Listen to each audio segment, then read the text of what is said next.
And this time we've got a great interview lined up. It's going to be with KULR Technology Group, ticker KULR, and it's going to be with the CEO and founder, Michael Mo. So without any further delay, let me go ahead and get Michael on. How's it going?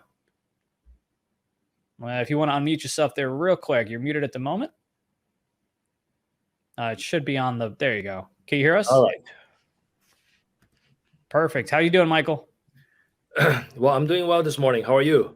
I'm doing great. I know you've got some news that we want to go ahead and cover, but before we get into the nitty gritty things, Michael, if you could just explain it to me like I'm five, what is it that your company does?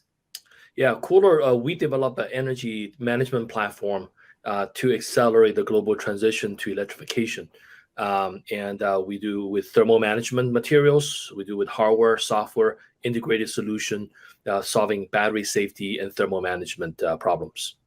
Now, I know I mentioned that I want to cover the news that came out recently, but real quick, I want to go back to a couple of years where I believe it was the Department of Transportation that had awarded a special permit to y'all for the Safecase product that authorizes the transportation of lithium-ion and metal batteries for recycling. Any insight on if that product's close to being available or the numbers or anything like that at all for that? Sure, yeah. The first deployment is for business customers through our partner, Stirpa Solutions. You're going to see them in operation for power tool companies, e-bike batteries in this quarter, actually Q2. For smaller devices like smartphone, tablets, laptops and things like that with a Safe Sleep product, we expect that to show up in the retail locations in around May, June timeframe, also this quarter. So it's going to be very, very exciting, used for battery recycling and the reused batteries and so forth. And that's awesome. all coming this quarter. Perfect. Yeah, that sounds like a good ending to the quarter for y'all. Now, any expectations in terms of sales forecasts or anything like that that you're able to provide insight on before we move on from that? Yeah, we haven't given the official sales forecast of the whole company, but we're really excited about this product line. We expect that to potentially achieve between $3 to $5 million over the next 12 months for this product line once we launch it. All right. Now, speaking of earnings, I believe in your earnings call, you had mentioned that y'all expect significant growth in the second half of the year with having the achieving of over 100 million in revenue with your KULR One product over the next 3 years.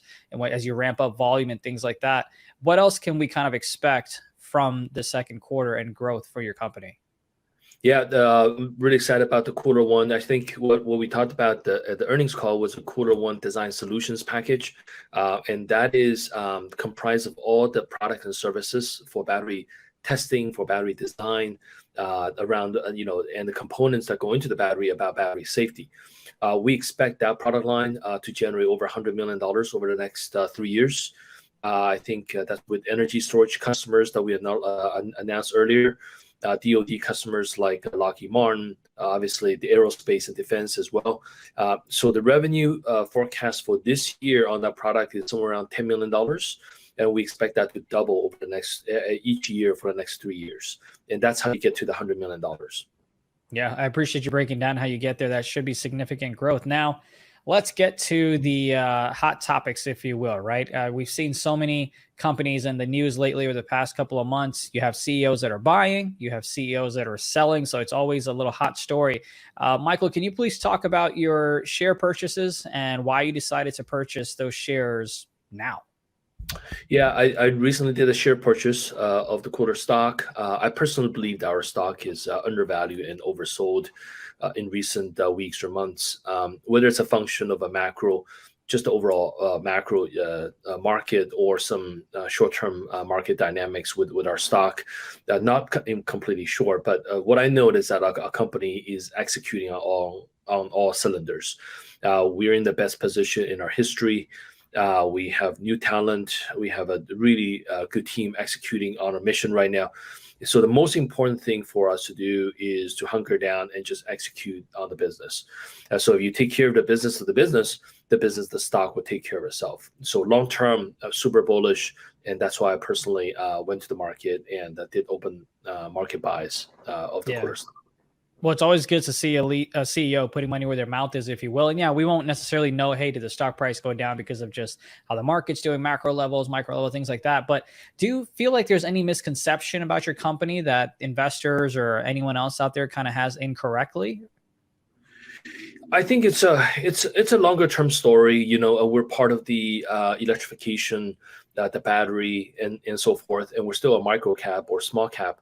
So that's fairly easily to be bundled with the rest of the market, and moves in our stock tend to be magnified compared to the larger tech. But I think it's really important to really stay with your mission, stay with what you're good at, and what we do is we solve battery safety issues, and we think this is a 10-year theme around that, about sustainability, about circular economy. So we're going to continue to build the best technology, build the best team, and service the best customer with that mission in mind. I think long term you're going to build tremendous value just by focus on doing that.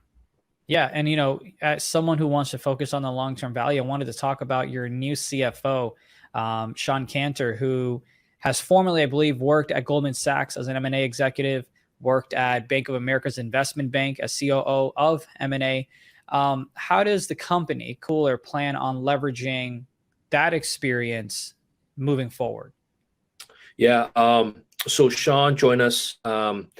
He's a wonderful addition to the team. I'm really excited about working with him. So for him, I think it's two sides of the business. One is operation, one is on more strategic side.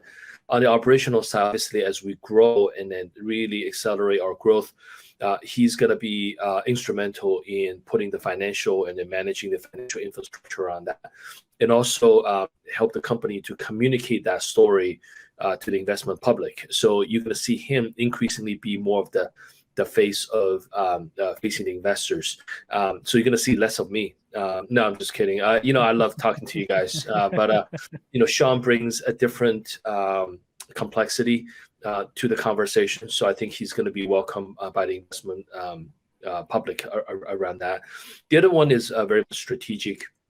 It's our belief that in the next couple of years, the industry will go through a tremendous amount of consolidation. So whether it's the eVTOL space, electric plane, energy storage, anything that's getting electrified, you're going to have newcomers as well as incumbents that are going to be tapping that fast growing market as the global race to reduce carbon footprint. So what we want to do is really develop the best of the technology, the best team, and the best overall market positioning. As the next couple of years happens, the wave of consolidation will start to happen. Companies would need to differentiate themselves and position themselves as number one and number two in their market. And what that will usually involve is consolidation both horizontally and vertically in their technology capabilities. So we want to be in a position to participate in that, either being the acquirer or on the other side as well, to maximize our shareholder value. So I think on both operational and strategic side, Sean's going to play a very important role for the growth of the company. Yeah, excited to see how that all works out for you. Now, something that I didn't know till I started researching your company for this interview was that you have partnerships with NASA and a couple other ones. So if you could kind of help me out here and tell me a little bit, any updates you may have on your partnerships with NASA, the Department of Transportation, the FAA, and I know you mentioned Lockheed Martin earlier as well. Anything that the investors can kind of anticipate on any partnerships that are ongoing or any updates on that end? Yeah, we've had a long history of servicing NASA, the data back pre KULR days with the technology. So been working with NASA for 20 plus years, and then so the most recent development is around Artemis, going back to the moon.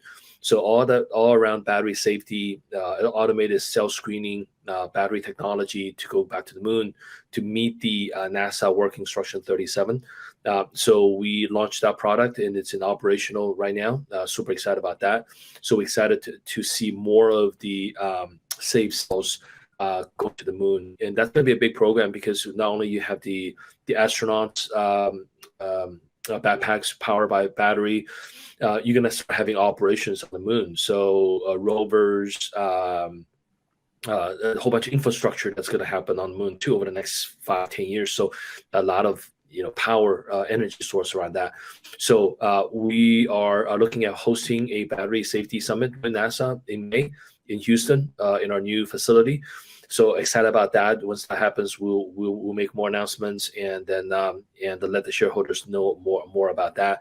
Regarding FAA, a lot of work around battery safety. So we're helping eVTOL customers, electric plane customers to developing the best battery testing technology, battery safety technology to meet the FAA requirements for these. Another one is our new acquisition on KULR Vibe, which is a reduction of vibration, both for safety reasons and also for energy efficiency. So as you can imagine, FAA is working on mandates or regulations around using drone to ship medical equipment, organs, and so forth. The last thing you want is that drone to be shaking a lot. So reduction of the vibration for a heart transplant, transportation, so forth, is going to be terribly important. So working with FAA subcommittees on how to incorporate our battery technology as well as the KULR Vibe technology into some of these standards.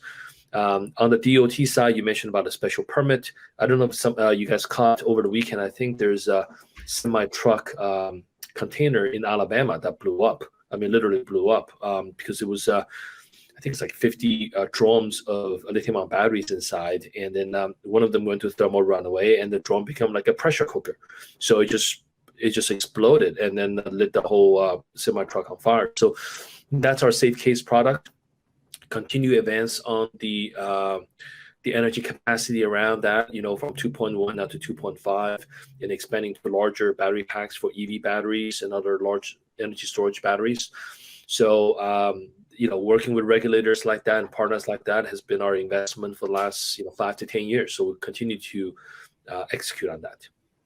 Yeah, it's sad to hear about the truck. Hopefully there are better processes ahead. But yeah, sign me up for the May conference that you guys will do with NASA. That sounds really exciting. But Michael, we talked about a lot of things today. Talked about your purchase. Talked about your partnership. Sean coming over and helping with the team. Talked about products in the pipeline as well. Was there anything else that you were hoping that we would cover here? The floor is kind of yours to talk to our viewers. No, I think we cover a lot. I think we're going to continue to execute. And you're going to see a lot of more product launches, customer launches from us, and it's going to be a really, really exciting year for us. So thanks for having me. Of course. Thank you. Again, that's Michael Mo, CEO and founder of KULR Technology Group. Michael, thank you so much, and I really look forward to more conversations in the future. Absolutely. Have a good day.